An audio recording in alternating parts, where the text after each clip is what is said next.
And King's last book is, where do we go from here? And he writes that book in 1968. And I would argue that we haven't really answered that question.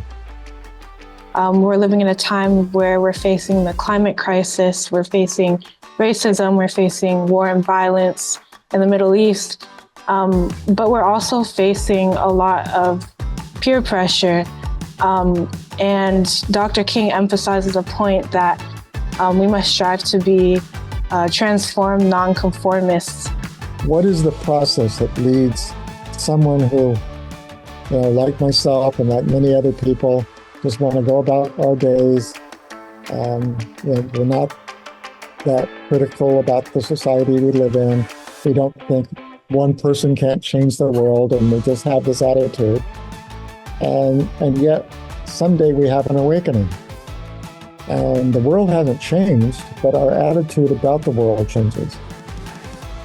When does that happen? When does that happen with you? I think that, what you're saying, like, how does one be awakened? How does one change their view of the world? I think one thing is like classes like these, studying, reading Dr. King, reading Gandhi. We live in a time where our school system does not educate us and as much as it should be. You are in a movement.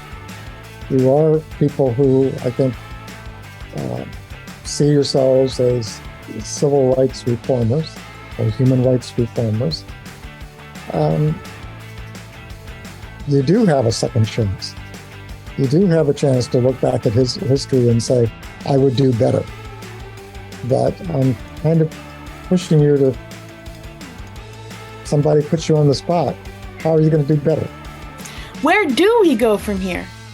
Join us online for this weekly class. It's a great place to start.